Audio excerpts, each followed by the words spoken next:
Talk to me about home Opie. Are you excited? Do you get jitters? You know what? I do. Good. Like, it's just good. Like, that just means you're alive. And I think that, like, Yes. I will always get jitters. You know what I mean? Like, I think that's Of like, course. Imagine this scenario. You own a professional basketball team, and after years of waiting, you finally draft one of the most recognizable players in the sport. Arenas are selling out, television audiences have surged, and sponsorship opportunities continue to grow.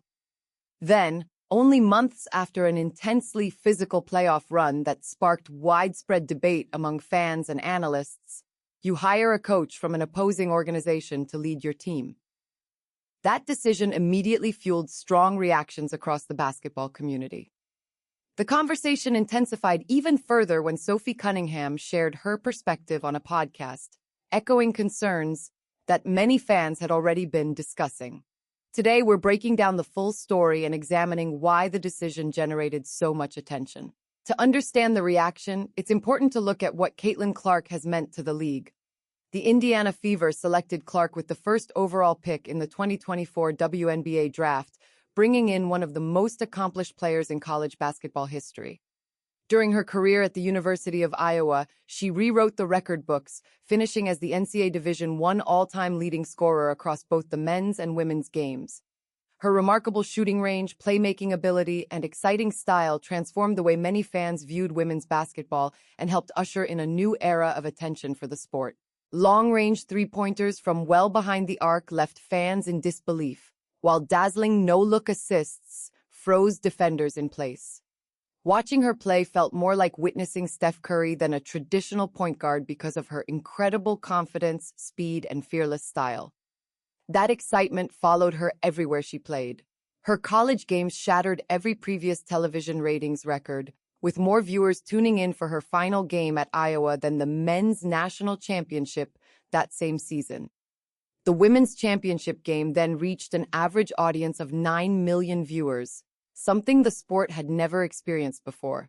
So when she entered the WNBA with the Indiana Fever in May 2024, the franchise instantly became much more than a basketball team.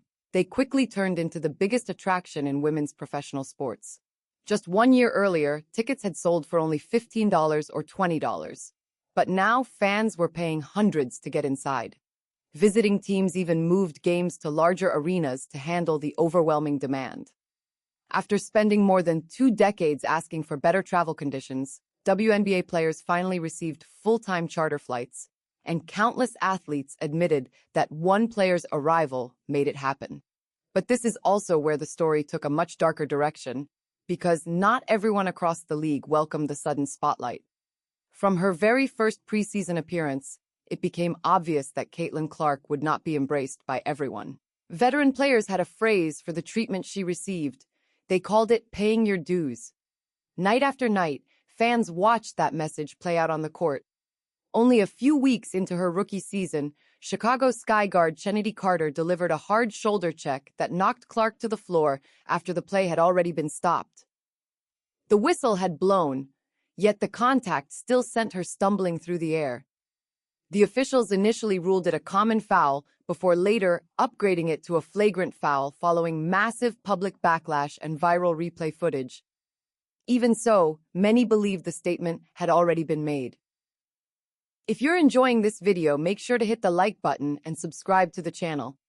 Surprisingly, more than 90% of people watching still haven't subscribed. Subscribing is completely free, takes only a second, and makes a huge difference for our channel. So, have you subscribed yet? If you have, thank you so much for being here and supporting us. Now let's jump right back into the story. Around the league, many believed this was simply how rookies were expected to be treated. Later that same summer, Chicago Sky veteran Diamond DeShields delivered another hard hit that sent Clark crashing to the floor. Once again, the contact happened well away from the basketball. Once again, officials upgraded the play to a flagrant foul after reviewing it later. It felt like the same story repeating itself, only with a different player and a different game. Then, during a matchup against the Connecticut Sun on June 17, 2025, the situation escalated even further. Sun guard J.C. Sheldon struck Clark in the eye during the action, and moments later, Maisha Hines-Allen shoved her to the floor. That sequence immediately sparked a reaction from the Indiana Fever bench as players rushed in to defend their teammate. Sophie Cunningham, who had joined the Fever during the off-season, stepped in without hesitation and physically confronted the situation. Footage of Cunningham standing up for Clark spread across social media almost instantly, causing her jersey sales to explode overnight. Fans had been waiting for someone to publicly defend Clark, and many felt that moment finally arrived. Yet despite everything involving Chennedy Carter, Diamond DeShields, J.C. Sheldon, and Maisha Hines-Allen, those incidents still weren't considered the biggest chapter of the story. What unfolded during the 2024 postseason is where everything truly reached another level. Before getting into that, there's an important point that many longtime fans noticed but felt received very little attention from the national media. During her rookie campaign in 2024, Caitlin Clark led the entire WNBA in flagrant fouls drawn from opponents. That statistic deserves repeating because it remains remarkable. As the league's #1 overall draft pick, she absorbed more flagrant fouls than any other player throughout the season. That's far from a normal experience for a rookie. People can argue whether it resulted from her aggressive style of play, unfortunate timing, or something more deliberate, and opinions on that question continue to differ. The statistic itself is simply a number recorded in the official box score, but it became one of the biggest reasons fans started questioning how the league was treating its most important new star. Another major part of the discussion was the way many players openly talked about her. Several made little effort to hide their frustration with the amount of attention Caitlin Clark was receiving. Rookie Angel Reese introduced the phrase "special whistle," suggesting that Clark benefited from favorable officiating. Meanwhile, a number of veteran players repeatedly said Clark still had to learn the league, earn respect, and prove herself before receiving special recognition. Some of those comments can certainly be viewed as the normal relationship between veterans and rookies, something that exists in nearly every professional sport. Even so, the scale, intensity, and nonstop debate surrounding Clark were unlike anything the WNBA had experienced before, especially as social media amplified every moment. Sophie Cunningham would later suggest that the tension stemmed from issues that extended well beyond basketball itself. Then came September 22, 2024, at Mohegan Sun Arena in Uncasville, Connecticut, where the Indiana Fever faced the Connecticut Sun in Game 1 of the opening round of the WNBA playoffs. It marked Indiana's first postseason appearance since 2016. Standing on the opposite sideline was Connecticut head coach Stephanie White, a name that would become increasingly important as the story unfolded. Less than 2 minutes into the opening quarter, Clark made what appeared to be a routine pass to teammate Aliyah Boston. As Sun guard Dejanai Carrington rushed to contest the play, her hand came down and an acrylic fingernail caught Clark directly in the right eye. Clark immediately grabbed her face and dropped to the floor, yet no foul was called, and the game continued without interruption. To be completely fair, both Dejanai Carrington and Caitlin Clark later stated publicly that they did not believe the contact was intentional. When reporters asked Clark about the incident the next day, she dismissed any suggestion of deliberate wrongdoing, explaining that it was simply an accidental basketball play. It's important to focus on the confirmed facts rather than speculation or conspiracy theories surrounding the moment. For those unfamiliar with her background, Sophie Cunningham finished her college career at the University of Missouri as the program's second leading scorer in school history. She entered the WNBA after being selected by the Phoenix Mercury in the 2019 draft, where she built a reputation over 6 seasons as a fearless, physical guard who never backed away from confrontation. In February 2025, she was traded to the Indiana Fever, putting her in the same locker room as Caitlin Clark. It didn't take long for everyone to see exactly where Cunningham stood.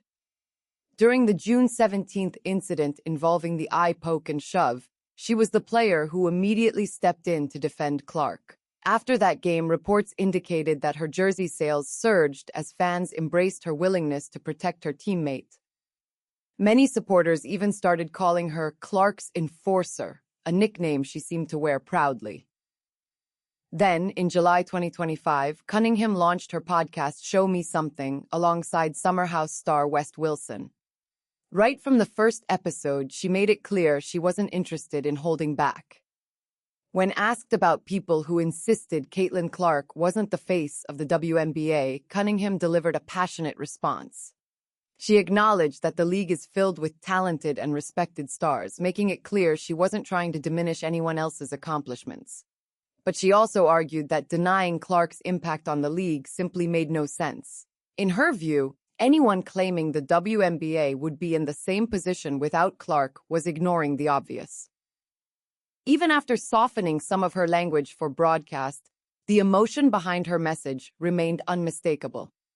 Cunningham continued by saying this level of attention and popularity was exactly what players had wanted for years. She questioned why anyone would care about who received the credit when the entire league was benefiting. Her point was straightforward. If television ratings, attendance, sponsorships, and revenue continue to grow, every player stands to gain from that success. According to Cunningham, the increased exposure creates more opportunities for everyone, not just one individual. She also suggested that refusing to recognize Clark's influence came from jealousy rather than reality. There was nothing subtle about her remarks. During her very first season with the Fever, the veteran openly stated that envy existed within the league and that it was causing some people to make irrational decisions. As someone who had spent years inside WNBA locker rooms, Cunningham spoke from personal experience. She had been around those conversations, witnessed the atmosphere firsthand, and believed she understood exactly what was happening behind the scenes. Since many casual fans didn't know much about Sophie Cunningham before this story gained national attention, it's worth taking a closer look at who she is. In reality, she's been one of the WNBA's most compelling personalities for years. You just had to follow the league closely to notice. Cunningham was born and raised in Columbia, Missouri, where basketball was a family tradition. Her mother played for the University of Missouri, and both of her older sisters also represented the Tigers. Naturally, Sophie continued the legacy by building her own career at Missouri. By the time she finished college, she had become the program's second all-time leading scorer, trailing only Joni Graham. She started for 4 straight seasons and earned a reputation as the type of player who would dive across the floor for every loose ball and battle for every possession. That relentless mindset followed her into the professional game. Selected 13th overall by the Phoenix Mercury in the 2019 WNBA draft, Cunningham quickly became known as a tough, hard-working guard willing to handle all the little things that help teams win. Whether it was taking hard contact in the paint, crashing the boards, defending multiple positions, or bringing energy every night, she embraced the dirty work that coaches value. She was never the biggest star on the roster, nor did she try to be. Averaging between 6 and 10 points per game throughout different seasons, Cunningham instead earned respect through effort, toughness, and consistency. Those qualities made her a fan favorite in Phoenix, where one memorable moment during the 2022 playoffs showed her fearlessly getting involved in a heated confrontation with several members of the Las Vegas Aces. That single sequence perfectly captured the fearless competitor she had always been. Then, in February 2025, a major trade sent Cunningham from the Mercury to the Indiana Fever, instantly pairing her with Caitlin Clark. To many Fever fans who had watched Clark endure a difficult rookie season, the move almost felt too perfect to be real. If there was one player across the league you wanted standing beside your franchise superstar when games became physical, it was Sophie Cunningham. It didn't take long for the two teammates to develop a strong connection. Cunningham frequently speaks about Clark with genuine admiration on her podcast, making it clear that their relationship extends far beyond simply sharing the same locker room. Their friendship quickly became obvious to everyone. They joke with each other publicly, support one another during interviews, and have developed genuine chemistry both on and off the court. Cunningham even revealed the truth behind signing her new contract with the Fever, explaining that money was never the deciding factor. Recovering from a significant knee injury, she said her priority was staying with the organization because she genuinely loved being around her teammates. For her, the contract negotiations were about security and years rather than salary. That doesn't sound like a player putting on a public relations performance. It sounds like someone who truly found a place where she belongs. That's exactly why her comments about Stephanie White and the culture surrounding Caitlin Clark attracted so much attention. Sophie Cunningham isn't chasing headlines, trying to sell books, or creating controversy for personal gain. After spending 7 seasons establishing herself as a respected veteran, she finally landed with a team and teammates she genuinely connected with. When she speaks about jealousy, resentment, or what happens inside locker rooms, she's doing so from the perspective of someone with nothing left to prove and nothing to gain from exaggerating the truth. That's why her podcast comments resonated with so many people. More importantly, Cunningham wasn't simply defending a close friend. Whether intentionally or not, she echoed concerns that millions of basketball fans had been discussing for over a year. Concerns that many media outlets, league officials, and others had dismissed as overreactions from passionate fans online. Consider who Sophie Cunningham is. She's not a rookie searching for recognition or relevance. She's a 7-year WNBA veteran, has played on the league's biggest stages, and understands how professional locker rooms operate behind closed doors. When someone with that level of experience describes Clark's treatment as jealousy, many people view it as the perspective of an established professional rather than speculation. Cunningham reinforced that position more than once. When sports analyst Skip Bayless suggested some of Clark's injuries during the 2025 season were actually mental breaks caused by pressure and jealousy from veterans, Cunningham strongly rejected that idea. She argued that for an elite athlete, being unable to compete is one of the hardest experiences mentally, physically, and emotionally. She made it clear she wasn't backing away from her stance. That discussion also brought renewed attention to Stephanie White. Dejounte Carrington had spent 2 seasons playing under White with the Connecticut Sun and even won the WNBA's Most Improved Player award in 2024 during White's tenure. Because of that history, many fans didn't simply focus on White's coaching resume when she became Indiana Fever head coach. Instead, they remembered the playoff game where Carrington's fingernail struck Clark in the eye, no foul was called, and White remained on the sideline as play continued. Whether fair or not, many supporters carried those memories into her hiring. For them, the reaction wasn't just about adding a new coach, it was about what that decision symbolized.